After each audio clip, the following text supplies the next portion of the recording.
I've been gripped by mobile games since I was a teenager. In fact, they're the reason I got into program and eventually game design. I just love the unique experiences you get from pouring your time and resources over long periods into games and seeing how far you've come. It's a lot like life for me in that aspect. But I hop around a lot because I don't have all the time in the world, and better games are constantly being made.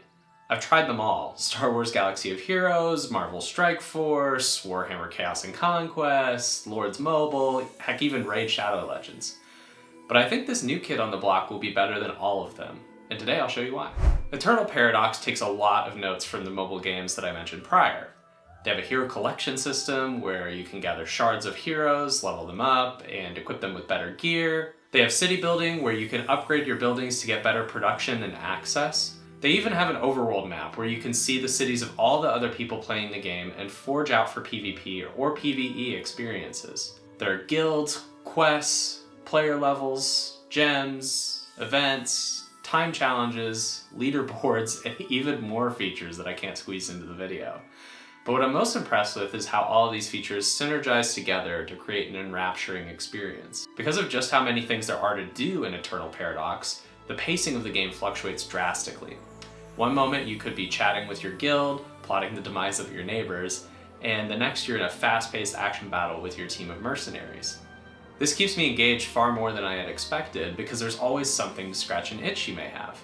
Unlike other mobile games where you're waiting around for upgrades to finish and can't progress, Eternal Paradox allows you plenty of other content to keep you occupied when you want to play.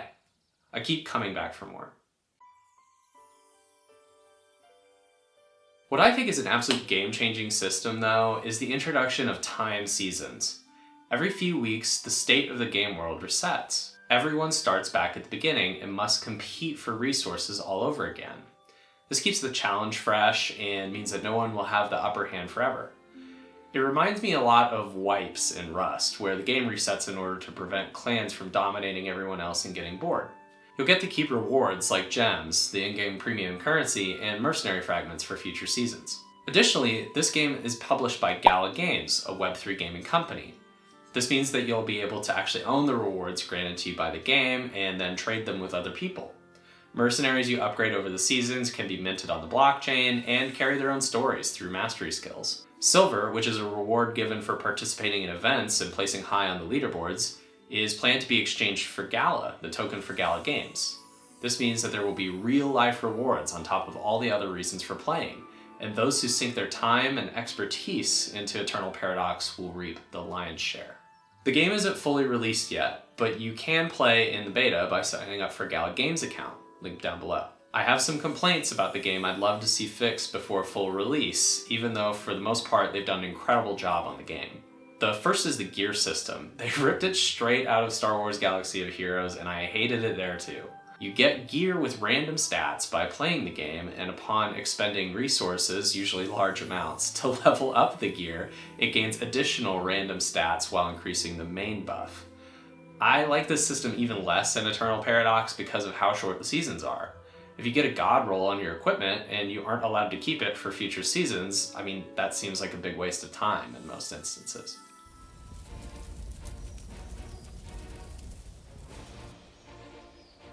In addition to simplifying the gear system, I think that a collect all button for rewards would be a great quality of life upgrade.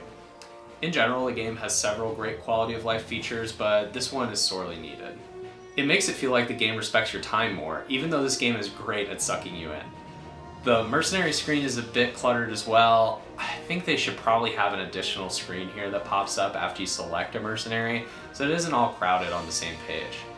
The attention to detail really stands out to me. I love that you can see your mercenaries walking around your town and performing little actions.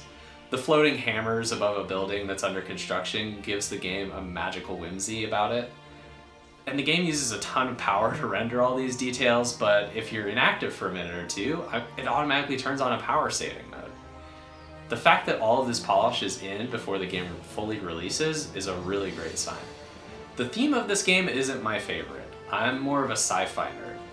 Even so, I can see myself playing this game for a long time. I can get behind pirates, and there are some pretty cool mercenaries I'm drawn to. Not to mention, the overlay of all these awesome systems is what I'm really here for. The set dressing isn't as important.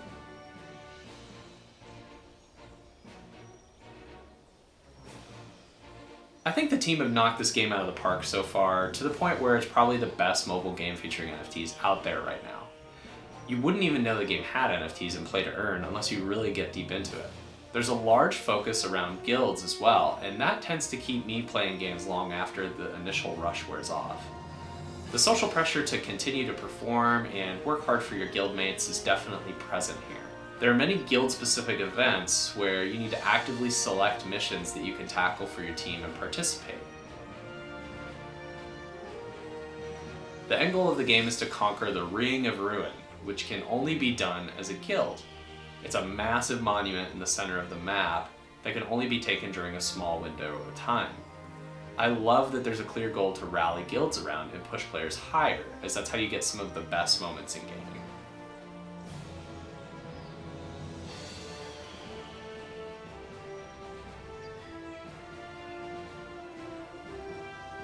Gala actually publishes many games with blockchain functionality, and we're just starting to see some amazing games come to fruition.